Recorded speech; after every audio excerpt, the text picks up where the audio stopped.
Frank Stanisci of Lacrosse Talk. Welcome to the Spanglish Sports World Network on Zingo TV, channel 250. Please remember to download the Zingo TV app at the respective app stores for iOS and Android devices. While you download, make sure you rate and leave a comment. Both apps are absolutely free. It's also available on Google Chromecast, Amazon Fire TV sticks, Roku sticks, and also on all smart TVs 2016 forward. Now on Lacrosse Talk, joining me is Gary Groob. Gary, you got a wonderful young man there as a guest today, Bill Fox. The name sounds familiar. Is there any reason why I might know him? Well, Frank, it's great to be here. And you might have heard him once or twice. You know, he's had a kind of a storied career. Tell me about his career. Well, we can hit into all aspects of it, but Bill worked as an NLL official for 20-plus seasons, worked 6 championship games, the 2010 recipient of the Alan G. Ray Builder Award from Sports Officials Canada, recognized as an individual who has made a significant contribution to the development of sports officials and the advancement of sports officiating profession, and I would call that even an understatement from all the stuff that Bill has achieved, let alone being a player and a coach throughout all his years. So it's great to have Bill on the show. Bill, welcome. Thank you very much, Gary and Frank. Thank you. I'm cleaning my glasses because out of respect for Bill and what he did, you know, making sure I can see okay. I guess I'm not that blind after all. I've heard that a few times thrown down from the stands.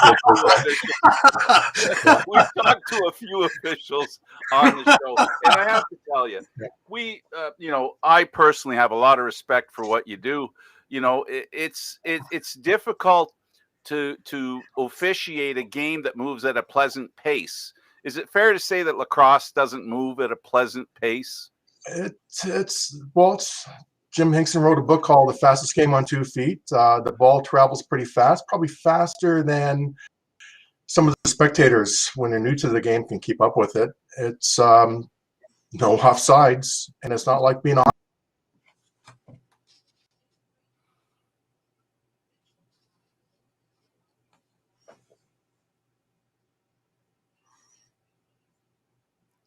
I think we lost Bill. We seem to have, yeah. No, we seem to have lost him.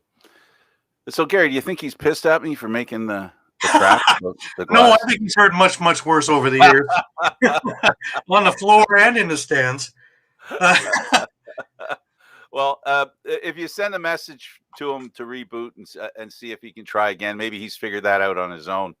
Well, while he's away, we can talk behind his back, I guess. So, you know, it really is. I really do. It wasn't just because he was there. I really do respect what the officials in lacrosse actually do, because in fact, it is a really fast game and it is really tough. And it's pretty, even though they don't have to keep up one end to the other, they still have to, you know, the concentration level must be amazing to be an official. Well, I also think that back then, when Bill was reffing the NLL, they only used a 2-man system. Now they're at a 3-man system, and they still have trouble keeping up because the game is so fast. With a 2-man system, to be everywhere and to see everything is impossible. So these guys just do incredible work, game in, game out, and to be that consistent over a career is incredible, really. And Bill being a crew chief for most of it, because his career went back in early days in the Mill League as well.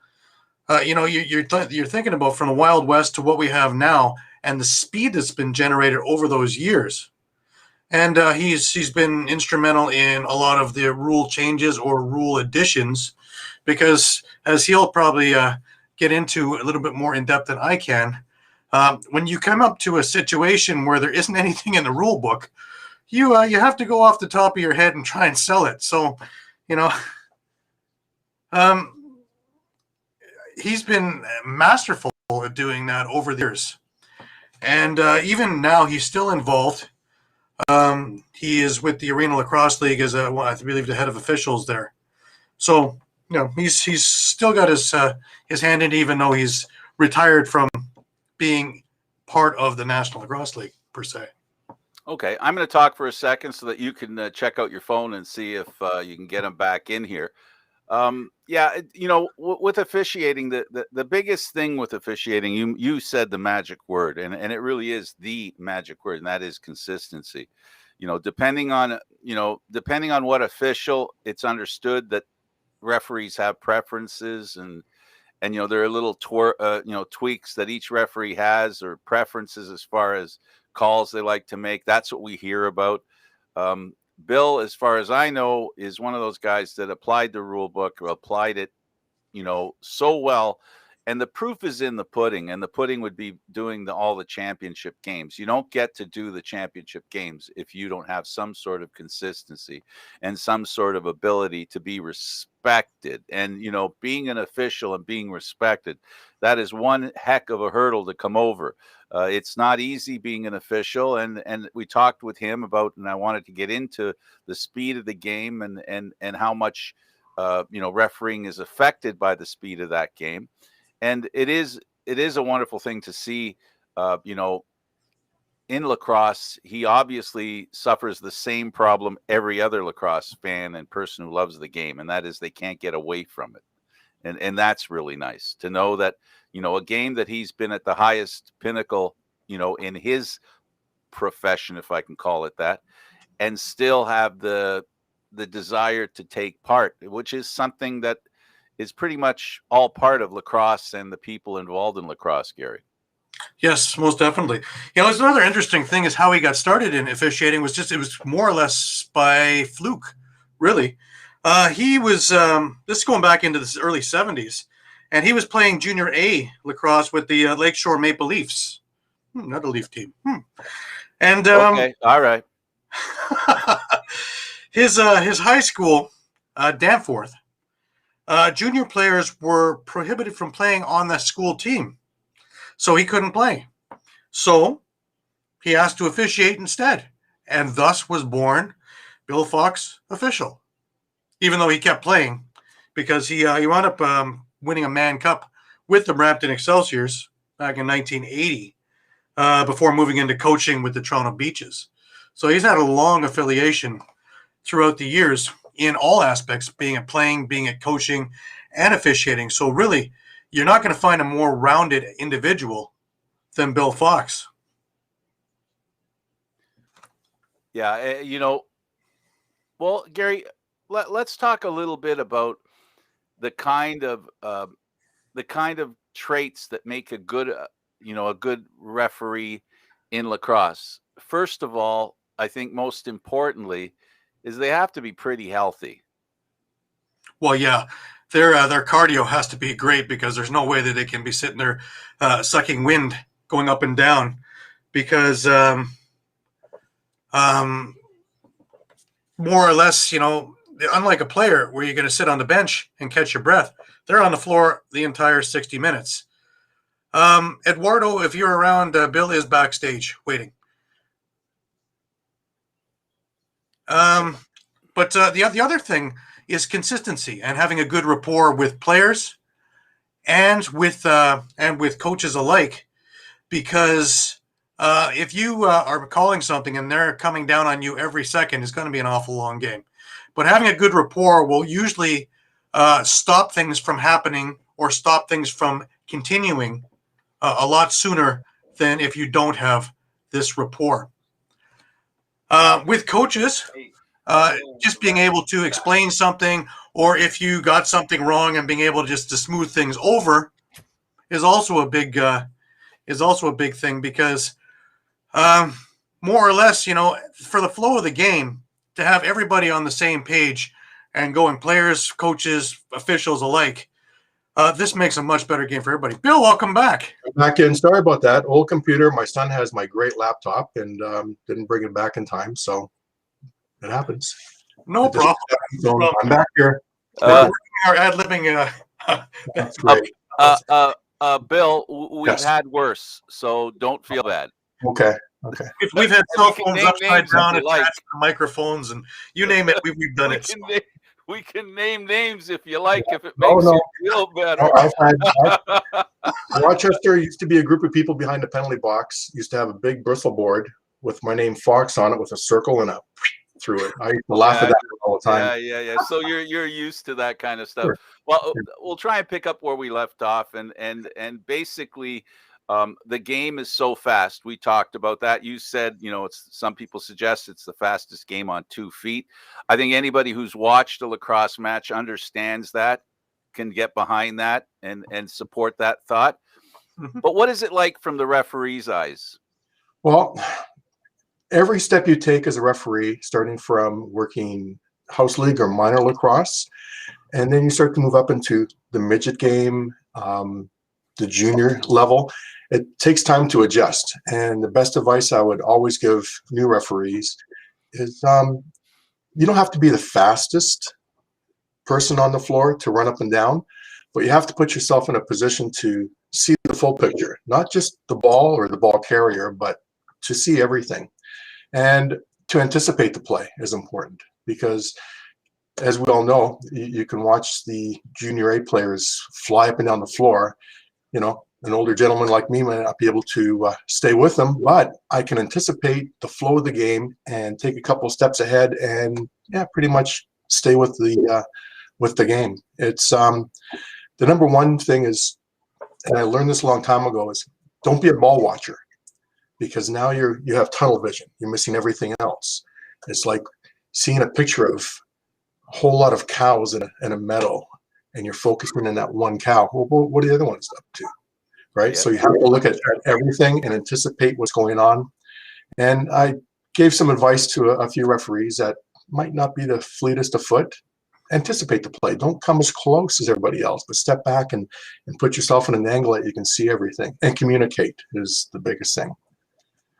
Silence. I've always said silence is a referee killer. If you're not communicating with the guys and telling them, hey, that's close. I mean, if it's a straight up penalty, straight. But if it comes close, you have to talk to the guys. Hey, you do that again, I have no choice but to put you in a box. And I've had a few guys in the senior major and the pro level, and I've told them, say, look, next time you come and you play defense, play it straight up. You play it straight up the next time out, I don't have to worry about you for the rest of the game, right? It's funny. Guys would come out and they take a look at me and they play nice, clean defense, and they look at me on the way off. I go, thank you. And those kind of communications, I think that goes a long way. So we've established that a peripheral vision is important, Mm-hmm. and we've established that a peripheral meeting out of respect and expecting that respect and that mutual respect. Let me use that phrase, because essentially, I think that's the biggest tool a referee has, is that mutual respect.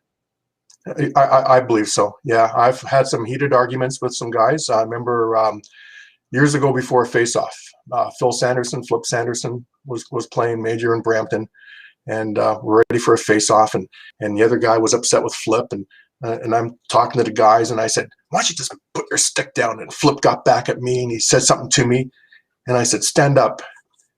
And I said, Flip, I'm sorry. I kind of went overboard, and he says, yeah, me too. And the other guy taking a Faceoff said, are you guys finished? Let's take the face off. And Get a room. you get into those kind of heated arguments sometimes where all of a sudden you realize that, yeah, I kind of went overboard. So did I. And Flip and I looked down at the guy and thought, like, okay, let's get it going again. But yeah, it's those kind of things. And like I said, silence is a referee killer. If you're quiet out there and you don't let the players know that I'm watching you, get your stick down. I always say, you have to have a set of phrases in your pocket. Stick down, push. Don't cross-check. I believe cross-checking is a penalty in the rule book. You tell a guy to cross-check, he elevates that push into a cross-check and a heavier cross-check. Loose ball by the boards in the corner. Play the ball. Get off the back. Those kind of things. Talk to the guys. Hands on your stick. Brian Shanahan, when he played, I probably added another 5 years on his career. He would always hand off. I'd say, let go. He'd let go, and he'd look at me. And he'd put his hand back, go, let go, like that. And, he understood what I was telling him, don't grab, right? And he would hold on just that little tiny bit that would impede, didn't impede, but he knew that line where I stood. And if I got too far, he was in the box, But Brian tells that story sometimes. Yeah. We went right back to the very beginning, and I had mentioned how you got into officiating was you were playing for the Lakeshore Maple Leafs, and then Danforth wouldn't let you play because you were playing junior. Yeah. And I was I started out playing my minor lacrosse back in the late '60s with Withrow Park, a small East End outdoor box, and the city at that time of Toronto had different locations: Moss Park, Withrow Park, Goulding Park. There were locations all over where we started a league called the Northeast League with a friend I play golf with all the time now that worked for the city, Ralph Gauthier. And then from that association, I went down to the beaches and played. And I realized, hey, they need referees to do the house league games. So I started in with the house league. And then Joe Lindo, that was running the TSSAA, the high school box league in Toronto, which was a great league back then, the box league. Brian Lemon would come down from Owen Sound, Brian Lemon's dad, and bring his high school team and play at the outdoor box at the beach. And it was so I started my house league out of there, then started into the high school lacrosse. And there was Toronto High School lacrosse, there was North York lacrosse. I think Scarborough high schools had a league before it became all one of the city of Toronto. So I started through there, and then went out to coach different minor associations, and some of the guys, Gary Rosiski that played in the NLL, I coached him when he was a little tiny guy, and Gary would come off the floor, and I'd say, hey Gary, can you go again? He'd go, yeah, okay, I can go again. Much like if you guys know Paul St. John. Paul St. John was the same kind of player like that too. I coached Paul St. John and Scotty McMichael back in Junior B at the beaches, and they were the kind of guys that you could just go to and look and say, can you go again?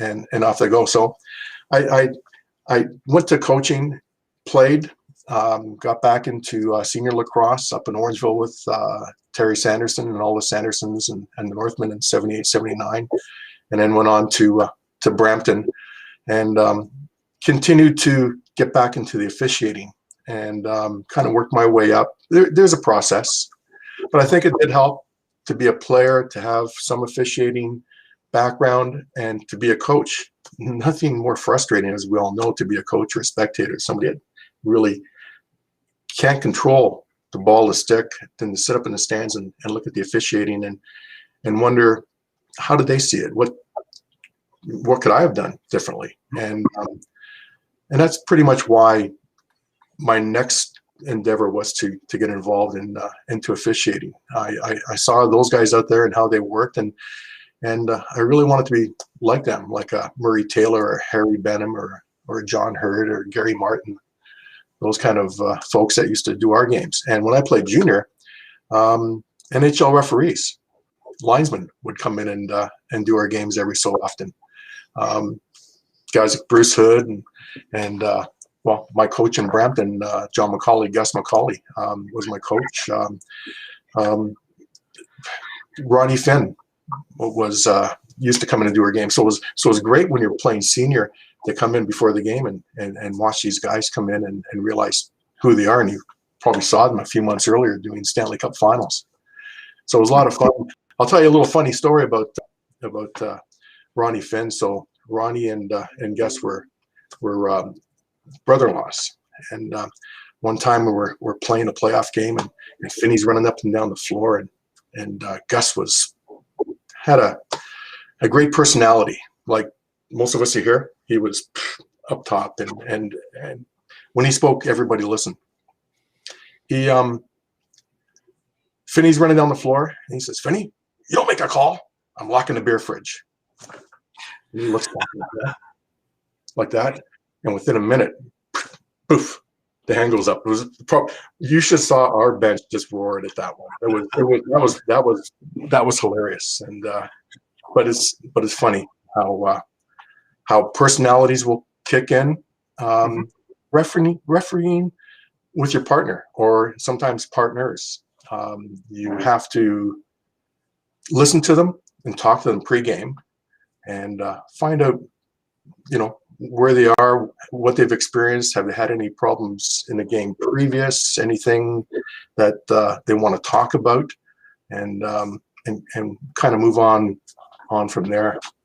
It's officiating complex. I mean, we all come from different backgrounds. I kind of explained my background to you and how I got into it, but some people just come right into the game of lacrosse to officiate and really have not a lacrosse background, but maybe officiating background or another life skill that, puts them into a good position to be a lacrosse referee or referee in general. We have learned over these interviews. We've had multiple interviews now with people involved in lacrosse, referees and other people, coaches and such, and players. We've learned that there's always this subtle connection. Maybe it's not even subtle, between lacrosse and hockey, and how they move together. And even in some ways, even the way the game is played, the pace of the game, they've been on kind of a parallel course. Officiating as well has been affected mutually by both. You mentioned in the National Hockey League referees. I don't think that's a coincidence, right? That's basically at the heart of lacrosse and hockey, how they have a lot of similarities and they are tied together, aren't they? Oh, it is. Years ago, a ball would go out of bounds, and the referee would have to go to the box and get a new ball or wait for a ball to be thrown in. And it's my understanding that Bruce Hood said, "Why don't we carry an extra ball in our pocket?" And it just kind of, like I said, grew on from there with the lacrosse background. Well, like I said, John McCauley, his son Wes, is a great NHL referee, and Sean was a fantastic Hall of Famer in lacrosse, playing as a junior player, playing up with the major teams and winning. So in the Mann Cup in 1980, we're playing New West, and you're in the Memorial Arena, and you're in your little room, and it's a nice quaint place in the sort of in the basement of downstairs, downstairs in the arena, and it's cool. And we're sitting around, and Bram Wolfong's on one side of me, and Gordy Lyons on the other side, and we're chatting. The door would open, and McCauley would walk in, and there was silence, right? And in the Mann Cup, we had Terry Sanderson and Lindsay were on our team, and Bobby Wasson was on our team, and Timmy Barry. We could pick up players at that point, and McCauley would walk in and start out, and he'd start to go up and up and up and up and up. And when you walked out, you thought, yeah, we can do this. Well, it was silence. And when you walked out, you just felt like you were so much bigger and better. It was nothing like I've experienced before, but I'm sure there's other coaches out there that are like that or similar to that when they walk in the room, they own the room. And when they speak, you listen and you just feel like, let's go do it. Yeah. That must be a wonderful feeling that you can carry into your career. It must be uplifting when you think about, the importance and the respect that officials like that get and that you work towards. Was that kind of like a motivation almost? Well, it was. I've always felt like I want to give new officials a chance, and give them a break. And when they come into the room in a junior game, pretty much an hour before game time, I would sit down with them and find out what games they've have under their belts. Ask them if they've had any issues, any problems, anything they want to talk about. And I say, let's work on 3 things today. And they'd look. I say, well, let's work on a mechanic, a referee mechanic, and that could be pre-game, in-game, post-game. Let's work on one rule, and let's work on one referee signal. Okay? And so that way, if those referees started that at the start of the season, by the time their season finished, they pretty much go through all the mechanics, all the rules, and all the signals, and have it down. Where if you don't come in prepared and work on those kind of things, there's gaps that you lose. So a mechanic could be something as far as, after a goal scored, I'm the goal official. I'm going to look around, watch the players. I'm going to look at your eyes, Frank, and you're the drill official, and you're going to give me a little, and you get the players. I pick the ball out, and off we go through our mechanic of reporting the goals, assists, and setting up for the face-off. And then I say, open up the rule book and just pick a rule, let's read it. And that rule might not even come into play. But we've read the rule, and now let's work on a signal. And I used to tell the referee, stand in front of the mirror in the facility and look what you're doing. Is that a slash, or is data slash, so everybody can see, and grow from there. So giving referees a chance and helping them out and talking to them pregame and setting them up for that game. I say, let's look at the facility that we're going to referee in. Everyone's different. Okay, what are the out of bounds? Where are the players going? Where are the dressing rooms? Let's talk about the off-floor officials. They can kill you. Shot clock guy, homer, can kill you in a game in a flash. Resetting too fast, resetting too slow can really kill you. I think I might be the only referee that's ever kicked out a shot clock operator up in Ottawa. He came in the room. He came in the room after the period, and he used to do some work a little bit with the CLA. And he said, "That call you made," he says, "that should be a match penalty." I said, and I quoted the rule and the rule number and situation. I said, "Read it." I said, "It was attempted. It didn't make contact." Okay. I said, "It's just a penalty." And I said, "By the way, when I do that, you do that. And if you can't do that, when I do that, I'll find a replacement." And so we started in and a reset, and he's terrible. I had to go, "Yeah, you're gone." And I had Jimmy Jordan up in Ottawa come in, and I think Jimmy's son was playing with the Gloucester team at the time, and Jimmy came in and did the game and had no problems. So yeah, I might be the only guy that kicked the shot clock. Brilliant. Hey, Gary, Brilliant. Gary, I just thought of First that something. I've heard. He brought up the name Wes McCauley. I'm beginning to ask this question: which came first, the chicken or the egg, or Bill or Wes? Because of the way Wes McCauley calls penalties, Yeah. that's what I'm hearing. I saw that name, and then I'm watching your exaggerated. Well, it's performance art too, in ways, as far as being an official is concerned. Well, if you have to not only be confident, but you have to look confident. I remember doing a game one time, and one of my fellow officials went in, and he made a great call. And I go up to him and I said, "That's a great call, but that's a hockey call." He goes, "What do we do?" I said, "Look around. Nobody knows." I said, "Look at the call you made. You made that call, and you're so direct with it." I said, "Put him in the box. Let's get going." You know? And so, you know what I mean? So here's a guy that he's a great hockey referee, but he just finished some hockey, and he came in and boom, made that call. And I went over and said, "Yeah, we don't have that in lacrosse, but nobody knows that because you made such a great call. You were so strong with it." Now, do you have trouble with the summer leagues are different than the NLL, which is different than the OLA, which is different than BC, which is different than the Minto, which, you know, it came up to fruition when the juniors were changing rules just recently. Mm-hmm. But you must have trouble keeping track of which one goes where and how and in the heat of a game. So preparation is everything, right? And I used to ask the referees, "This game is finished. When do you start preparing for your next game?" Say, "Right now. Know where your partner is, know what league it is, know what the little changes of the rules are that they have, and get ready for that next game." Yeah, does it happen? Yeah, it gets hard pretty times, and sometimes, just like players, we're reactionary. You see something happen, and you react to it. So the NLL, well, sorry, but it happened. Early in an NLL season, I'm doing a game in Toronto, and Terry Sanderson, the next teammate and coach for the Rock, is there. And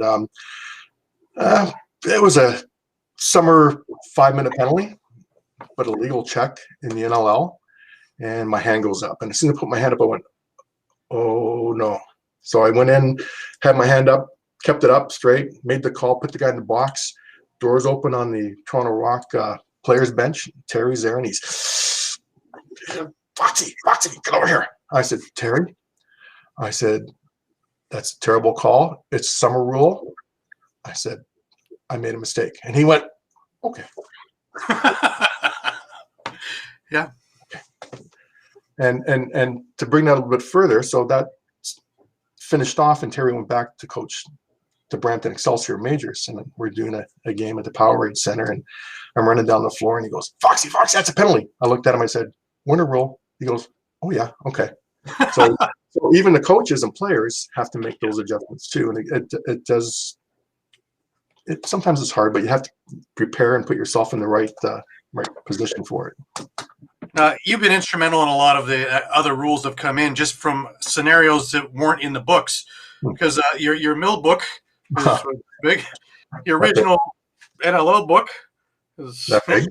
it gets to this thick for your NLL book. That's right. And then not only that, but then the old Major Indoor Lacrosse League rule book was that big, and it was it was so much different, the way the flow of the game and the pace of the game and the way the rules were back in those days. And Ronnie Wicks, who was my director of officials, the next NHL referee again, Ronnie came in and we sat down and put many hours together, putting situations in, putting some American hockey rule situations in and rules in, and Ronnie was instrumental to bring the NLL rulebook to where it is today. And rulebooks are always changing.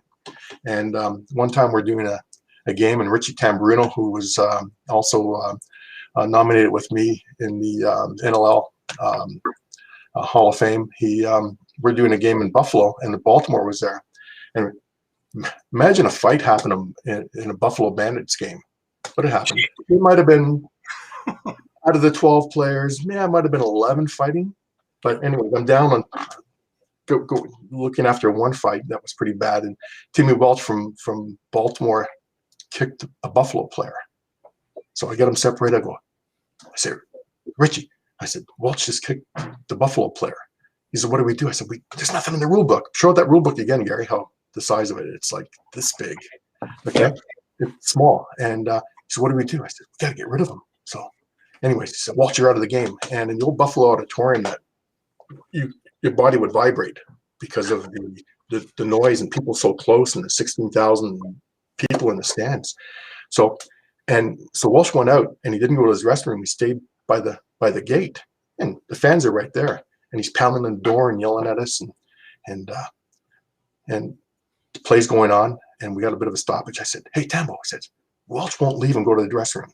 Tambo goes over and says, Welch, you go to the dressing room or I write you up and you lose a paycheck. Oh, Tim just walked around, ran to his room. But that's the old days of the Major Indoor Lacrosse League. And now, the way the league is now, it's totally changed the rules, the situations, but it continues to, things happen in the game that they're not always prepared for. Coaches are pretty smart, players are smart, managers are smart, and sometimes they like to take it and circumvent the rules. And as a referee, sometimes you got to go, yeah, maybe that one's not in the rule book, and how do we deal with it? It happens. How do you feel about the statement, if you're not breaking the rules, you're not trying? Well, yeah, so I was a player, and I was a face-off guy. And boy, I would watch how these guys would conduct the face-offs, and just cheat till you get caught. But so cheat till you get caught on maybe technical things. If it's a real physical side of things, then somewhere you have to find that line. But yeah, on the technical side of things, yeah. I mean, we've all seen it. I mean, years ago, we've heard about fishnet between the goalies' inner thighs underneath their shirts to stop the ball. Guys couldn't see. This was not in the NLL, but in the Canadian League, or jerseys being so long that any bounce shots is going to go up and through. So you have to change jerseys, or the big, from here to here added onto the shirt, so they're Batman to stop the ball. So those kind of things come into play. And then years back, Terry Rowland, who distributed STX for the country, and a great player with the Green Gills and the Philadelphia Wings in '74. I did a lot of work with Terry with STX, and we coached a minor team with some guys. Some guy named Gavin Prout might have been on the team. I don't know if you've heard of Gavin.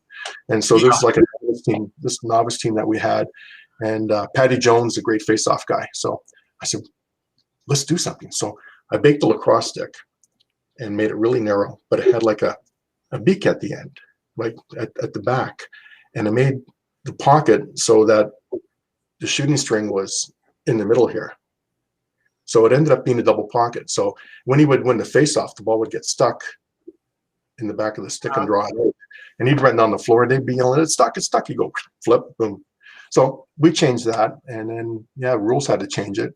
because more people started doing double pockets, and I worked for a long time with the National Official Certification Program, and that came up, and I said, probably my fault. I said, we could fix it. It's all the way the stick is bent and has a little eagle's beak at the back. Any stick like that can't be used for a face-off or a double pocket. I said, we could fix that. Put that, and that's in the rule book. We put that in.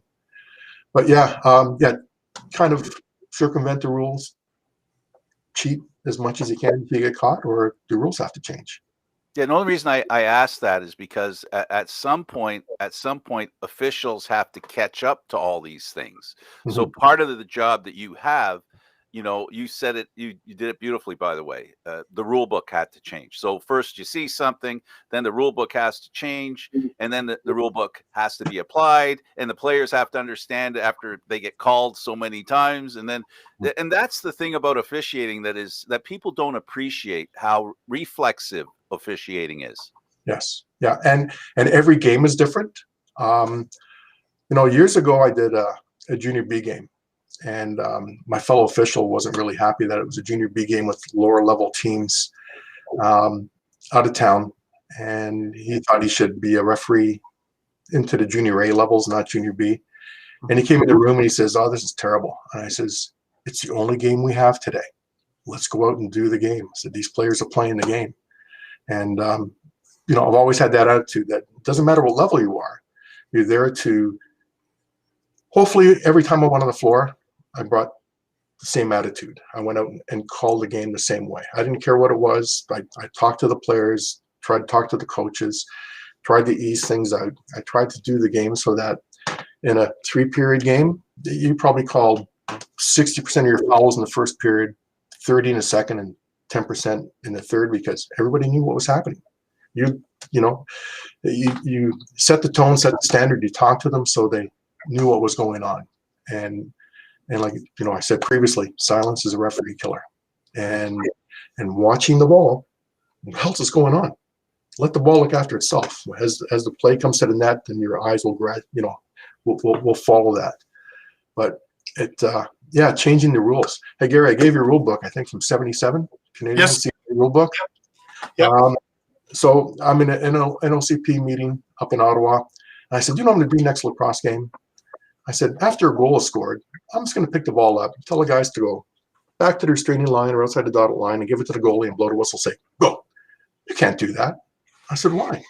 I said, there's nothing in the rule book that says we have to have a face-off after a goal. And the guys looked and they said, now they're in looking through the rule books and they're opening up and doing this. And they went, oh my God. Yeah. It says a face-off shall be conducted at the start of the game or after the start of each period, right, Gary? Yes. And then after that, I showed Gary the rule book. I gave it to him. I said, so there's another one that who knew that wasn't in the rule book. So I meeting this. So there's another one we had to put in because nobody ever thought about it.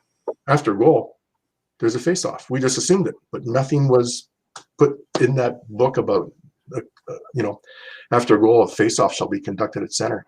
And there's some other things. So at the NLCP, I talked about in the NLL after a penalty, we would give the ball back to the non-penalized team.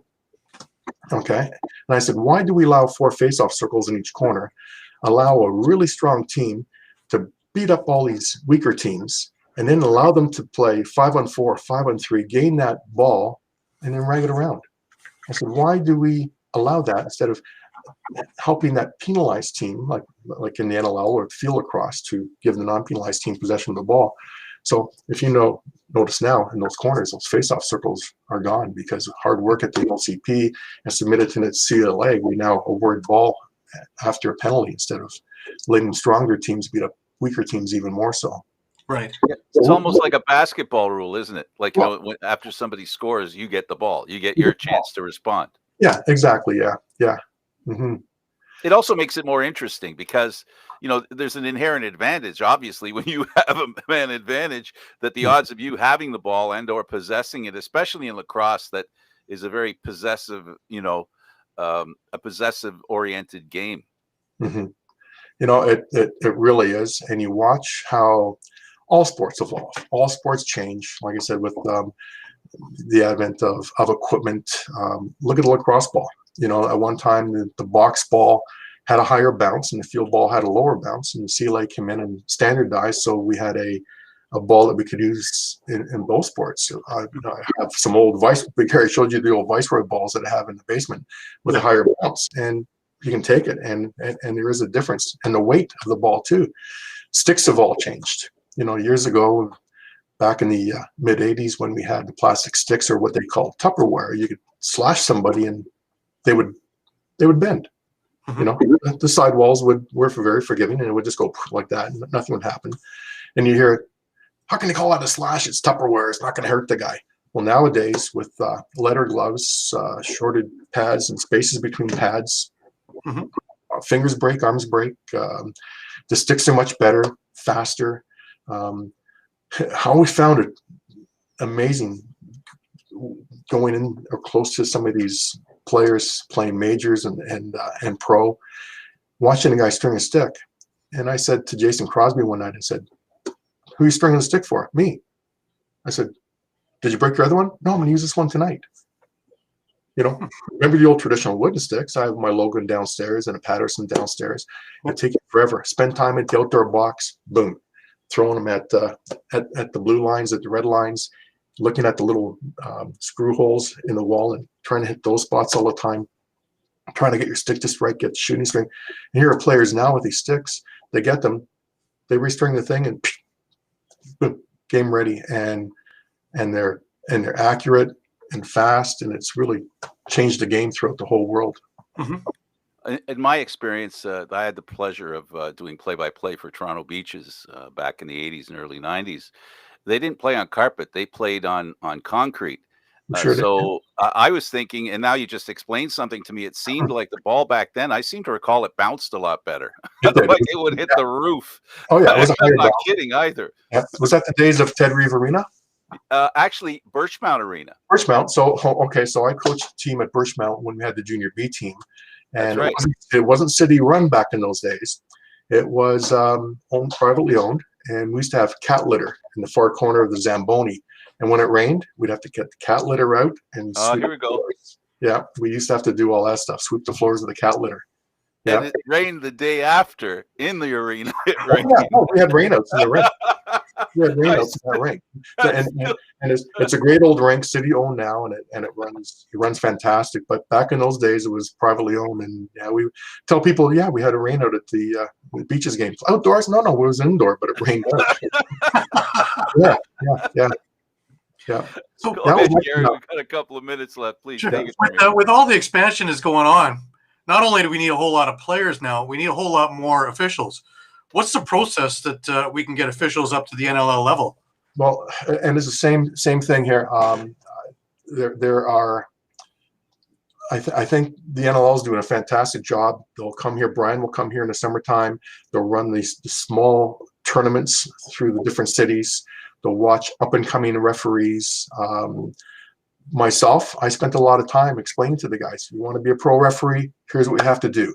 You come to the rink, you go in your room, you get into the book, and you talk to your players, and who is ever going to be the head referee, do a pregame. It's not like, hey, Frank, hey, Gary, okay, let's go. It's like, what facility are we in? Who are the teams? Look at the rosters. What problems could we have with the rosters? Look at everything. And put it all together, and I think with the younger referees that I helped move up to the NLL, I think they're doing the same thing with the next group of referees up and coming. But yeah, it's all a matter of being prepared and going in and really read the rule book.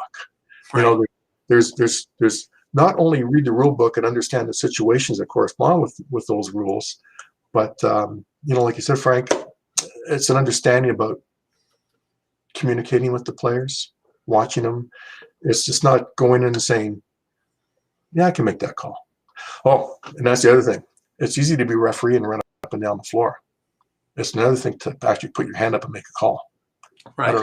I don't know how many times I would do a game, and I've had friends or colleagues come up and say, Bill, you're the only guy making calls out there. And I go, that's fine.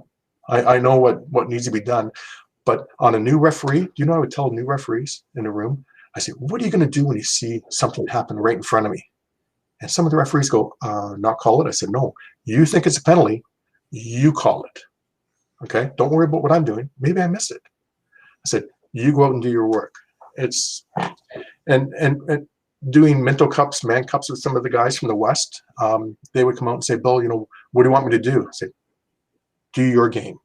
And after the first period's finished, we're going to be on the same page. For the tournament, we're going to be together. Just because why change? Because you're a Western referee coming out to the East or the East going out to the West. Just call your game.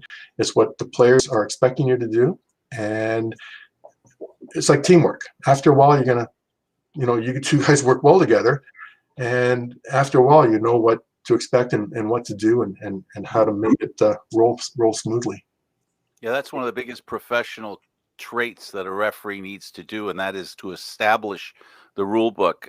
We could do a whole nother show on this question. I don't want you to answer it because we don't have another hour, but it's all about, the question of there's always the rule in the rule book. It's about enforcing the rules. And sometimes, people think that a new rule needs to be invented, when there is an appropriate rule. I know I'm going against what you said earlier, but in some cases, there are rules that can be applied that people think needs a new rule. So let me go with that for just a minute. Hockey did it a number of years ago. They enforced the rules, the clutching, the grabbing, the interference, and made the calls. I've always said if a player takes his hand off the stick, he's doing something wrong, and maybe it should be called, right? A slash is a slash. Slashing is a penalty. Cross-checking is a penalty. We would probably get more youth into the game if we learned to go back to the push, contact, head on head, not head on arm with the slash, and get rid of all the clutching and grabbing, and make it a friendly game for the youth to get back into play again. I think we're losing too many youth because they're coming in and watching the game, and that dotted line that we reintroduced a number of years ago outside the goal crease, the 15-foot free throw line that used to be there. They put it back in. It was a great idea, but it's kind of, if you watch a youth game, it's almost like a no man's land now. Kids are getting beat up in there, and wasn't the intent of it at all. The intent was only when they were inside that dotted line can you put a stick on them, push somebody to impede them. Now it's like, I'm gonna kill them, and that wasn't the intent. So yeah, the rules are in play. I think we have to get back and call it by the rule book. A slash is a slash. Cross-checking is cross-checking. Right? Interference is interference, and holding's holding. Hockey did it. And hockey years ago, the big strong guys played. And the young guys had the smaller guys had a hard time. Oh, yeah. The game. That changed. Hasn't that changed in a hurry? We can do the same thing. Right. What needs to be done. Hey, you're still with the Arena Lacrosse League as head officials? No, I kind of stepped down a year ago. I didn't have a lot of time, and I just felt like, my wife and I, we talked, and just more time with the family. Daughter's married. She has a little one, and spending more time with family doing other things. So yeah, no, I kind of stepped down from the Arena Lacrosse League. CLAX was great. We put some interesting rules there, like the change boxes, and so stop there were guys had to play both ends of the floor, and there were fast breaks and breakaways. Let me just put it that way. And we started the goalies at the opposite ends of the floor instead of in front. That way, when you pull the goalie, guess what you had?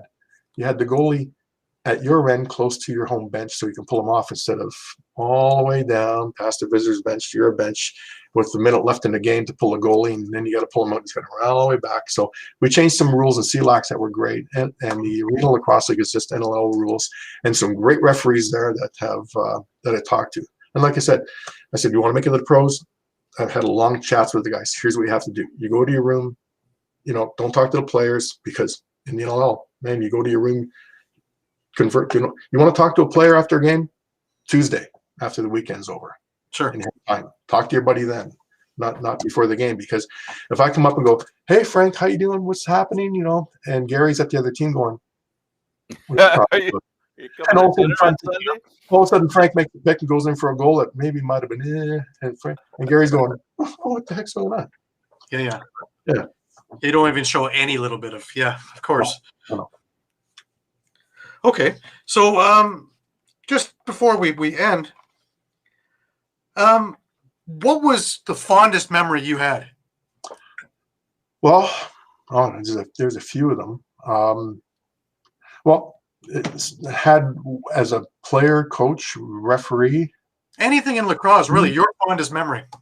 Well, Man Cup's nice to win that one. Not many players. I was probably the first guy to win the Man Cup out of the Beaches organization. We've had a lot since then. Right. And a lot of the guys that I tell them at Man Cups, if I've known them for years, as a starting, look around. It goes really fast, this championship, absorb everything. Starting a minor organization up in Ajax Pickering. I was in Philadelphia one afternoon doing a game, and we had registration. And I called my wife, say, how's registration going? And in the Pickering Rec Center, it was from the second floor down the stairs into the parking lot. We had 500 kids sign up for the first time. So that was a good memory. And my first game in the NLL, we're in the Buffalo Auditorium, and it's game time. And somebody from the league office walks in. We're going to have a bit of delay. Well, what's going on? Well, there's a lineup for tickets. We figured there'd be 5,000-6,000 people. There was, I think, 12,500 showed up. Wow. And after that, every game was a sellout. And it was just so the biggest number of people I think I officiated in front of might have been maybe 2,000-3,000 people. So you get into that game in Buffalo Auditorium and you look around and it's 12,500 people. And you go, okay. I thought, I got to get ready for this. 1 second. I got to get ready for this. So I go in and opening face-off, and right away one guy's too early, and I go in and go blow it down, and look at procedure, and then, boom, visiting team gets the ball. Oh, that's the first time I heard 12,000 people boo. Like, okay, that's okay. And the important part of that is too, you get in, and now I'm involved in the game right away. Because earlier I said I can wear the stripes or a black shirt, run up and down the floor, and not make a call. That doesn't make me a referee. Right. You got to and do it. And World Championship gold medal game, Baltimore 1998, Canada US, probably what people say is the greatest field lacrosse game ever played. That was exciting. And in overtime, we had to go. Jimmy O'Hara, U.S. referee, we had to go to the referee from. That was a crew chief, Peter Knight from Australia. And I said, Knighty, take your finger, put it on top of your flag and go a little deeper in your pocket. He goes, what do you mean, mate? I said, don't look for a penalty. When it happens in overtime, it's going to be big and everybody's going to know it's a penalty. I said, and O'Hara says, Knighty, listen to him. Just don't bury it. Just put a little bit deeper in there and make sure it's a penalty and not one we're looking for. Let the players figure this out. That's every so often I'll go back and watch the video of it. It was great. So it was 98 in Baltimore, Canada, US. US won. And after that, I said, when we develop more NCAA Division 1, 2, and 3 long sticks, we'll be right there and beat the US teams in field lacrosse. And, well, I think we've done pretty good. Mm-hmm. We sure have. We're going to have to leave it there. Bill, it's been a real pleasure meeting you, talking to you. And I have to say, the best advice I heard on this show was you and your wife talked, you listened. I think that's really important. Well, I tell the kids, I say, if your kids ask me something when they were small, I go, that's funny. I said, who's the boss of the house? I said, you asked your mom, and she said no, didn't you? Okay, that was it. So, He's Bill Fox, a former official, a great person to talk to. We got to have you come back. There are a lot of other questions I would have liked to have asked. I know, Gary, you had a few too. Thanks for being here as usual, partner. Have a good day. Take care. Thank you. Thanks sir. very much, Bill. Thanks, Gary, and hopefully we'll see you guys soon. You take care. You definitely will. All right. Unless you see me coming. Come on up. All right. Great. For Okay. Gary Enjoy the Groob, game Bill tonight, Fox. everybody. Thank you. I'm Candid Frank Stanisci. Thank you for watching Lacrosse Talk, seen live Thursdays at 4 p.m. Eastern Standard Time. This show can also be heard on the Spanglish World Radio Network. For Lacrosse Talk news, entertainment, and other sports programming we offer, please check out Spanglish World. Spanglish World. Watch it, hear it, read it, download it, and live it. Thank you for watching. Until next time, Wednesdays at 4 for Lacrosse Talk.